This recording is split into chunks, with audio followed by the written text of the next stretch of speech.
A toy monkey goes apeshit crazy in The Monkey, one of few new movies I'll be reviewing this week on CJ at the Movies. I'm Christopher Swag. Let's take a look.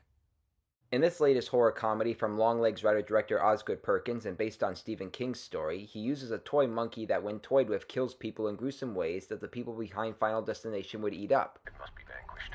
Why don't you vanquish it, huh, Bill?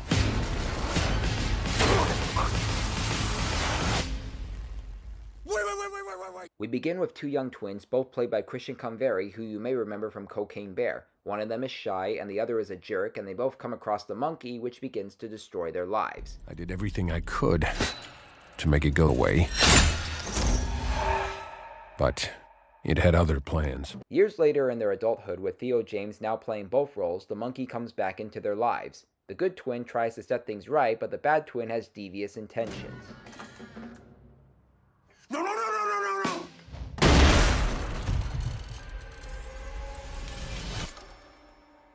The coroner said it was an accident, but it was no accident. The monkey does lag in certain areas of the film, but most of it is wickedly funny and bloody entertaining. Its choice of carnage can either make you laugh or gross you out, and all the deaths seem worthy of a Final Destination sequel, which I know is on the way soon. But the monkey is further proof that Osgood Perkins has a voice in horror cinema, and also has a small role as the twins' uncle. And I especially admire how James and Convery play the twins in different generations. So it's another fun horror comedy out this month.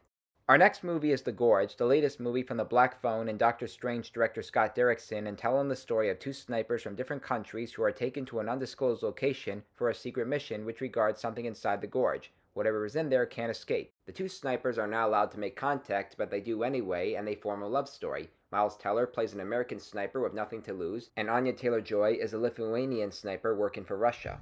That is East Tower. Contact with the other side is strictly forbidden.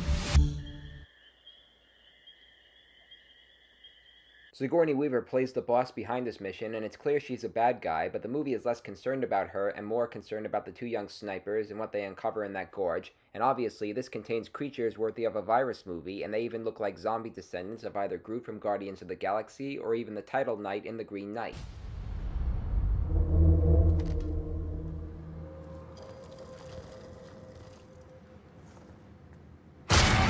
The Gorge may be a bit long, but it still makes some good choices in genres which include romance, comedy, drama, action, and sci-fi, and it also makes a good choice in having Teller and Taylor-Joy not succumbing to any cliches, but actually cooperating to handle what happens. It's a fun addition to Apple TV's movie listings. Our next movie is Old Guy, an action comedy with likability in its choice of leads, but not much of a screenplay to elevate them. Christoph Waltz plays the hitman who is called out of retirement to train a young assassin played by Cooper Hoffman. The old man tries to handle their target his own way, but he and the boy end up in the middle of a dangerous situation.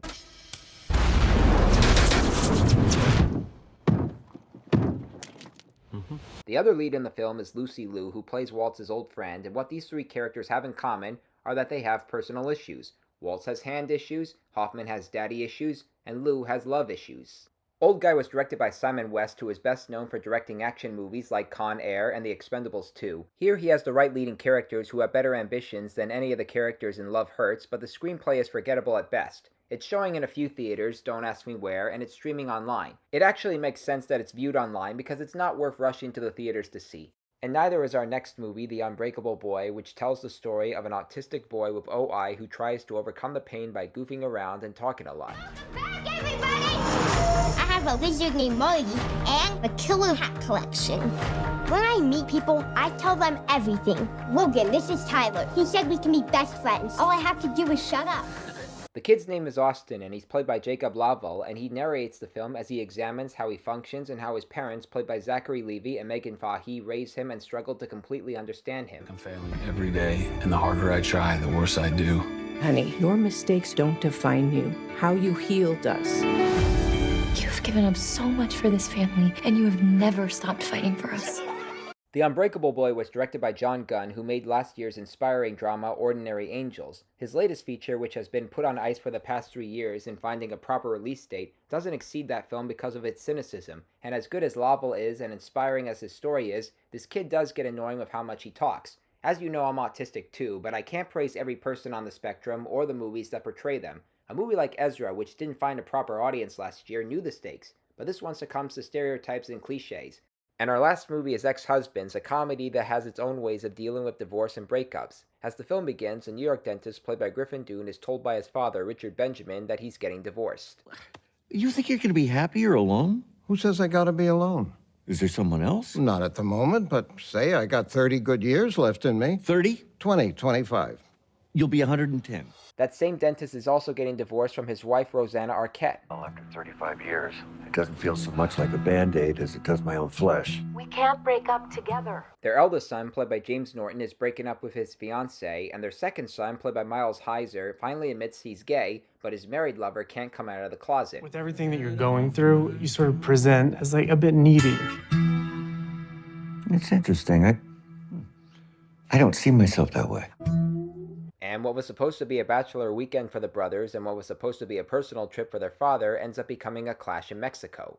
Ex-Husbands was written and directed by Noah Pritzker, who based it on his own parents' divorce after 35 years of marriage. This movie is more low-key than funny, but it does resonate with reality based on how the characters deal with their turmoil. They're all brilliantly portrayed by Dunne, Norton, and Heiser, who deliver their acting on delicate balances and know how to adapt with the film's melancholy tone.